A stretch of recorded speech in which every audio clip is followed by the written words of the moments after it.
well, this is the last meeting of the year, so I thought I'd have a little Christmas-themed talk, and this is called Holidays Are Coming. Otherwise known as, did Coca-Cola create the modern image of Father Christmas? Let's find out. Let's first of all see if these buttons work. They don't. Excellent. All right, let's try that again. Yeah, here we go. Right then, so our modern image of Father Christmas is actually a merger of two completely separate characters. So we'll talk about this is the first one, St. Nicholas. As we all know, sometimes Father Christmas is called Old Saint Nick. St. Nicholas was a 4th century Greek bishop from Myrna, which is now in modern-day Turkey. If any of you watched QI last night, they talked about this. He was credited with a wide variety of miracles, as you were in the 4th century, including saving children and dropping gifts of gold down chimneys. Over time, St. Nicholas became Sinterklaas, which basically, the tales of his exploits gave rise to a tradition of leaving gifts out for children on the 6th of December, which is St. Nicholas's Day. And he became especially popular in the Netherlands. And special markets sprang up to sell toys and treats for the occasion. And St. Nicholas, or Sinterklaas as it was called in Dutch, impersonators would dress as red bishops and delight the crowds by doing things like chucking sweets down chimneys by the looks of it.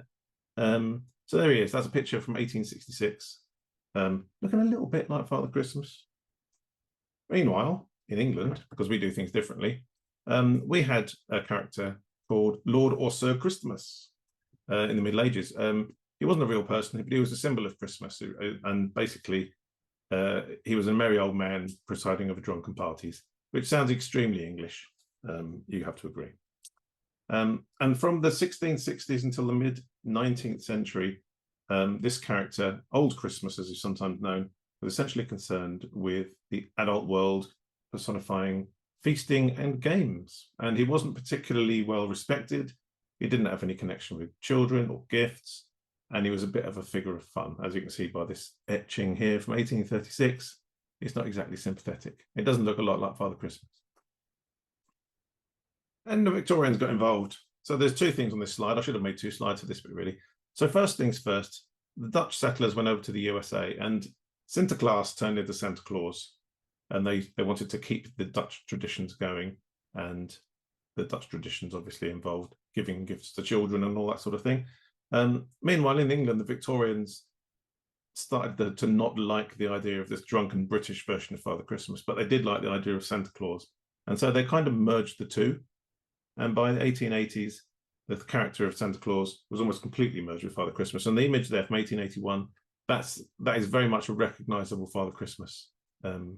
So there we are. That's the Victorians for you. So now we get to Coke, because we're talking about Coca-Cola.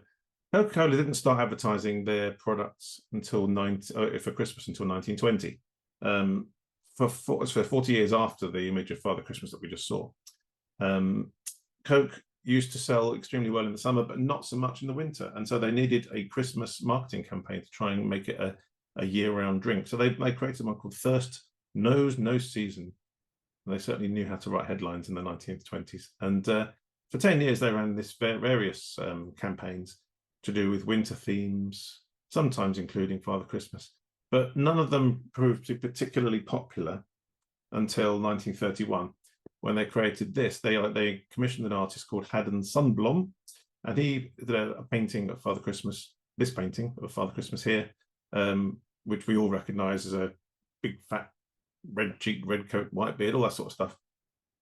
And this character proved to be so popular that they've used these illustrations ever since.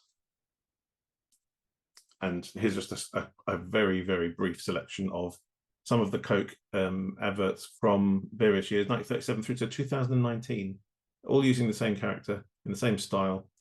So you can see how popular that representation of Santa has become. And then 1995, Yanis, they released a Christmas commercial called Holidays Are Coming.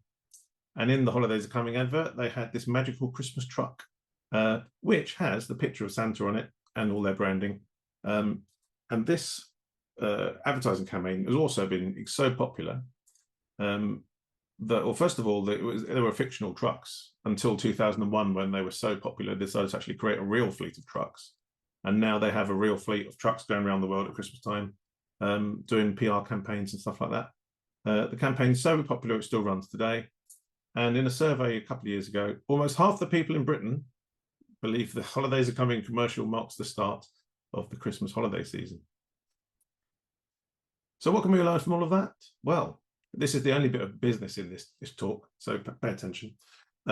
Brands grow by focusing on availability of their products and by creating recognizable brand assets with a consistent message. And Coca-Cola, when they made their strategic decision to associate their product with an already recognized figure of Santa Claus, knew it was onto a good thing. And the length and the consistency of the campaign has led some people to think that Coke invented the image of Santa Claus. But we've seen that they didn't, because the Santa Claus image was at least 40 years, if not more, older than the Coke advertising campaign.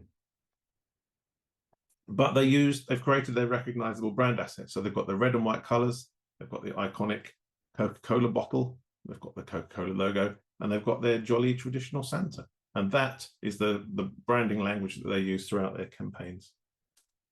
And the consistent messaging part is very important, because they've used a consistent message for over 100 years. And by doing that, they've turned Santa Claus into a recognizable brand asset for themselves.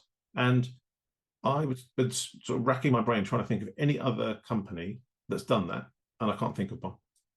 Nobody else that I can think of has taken a cultural icon or cultural figure and made it their own, like Coke have. And so that is incredibly clever. And that's it from me. So thank you for listening, and have a Merry Christmas. And if you've got any questions, I'll try and answer them.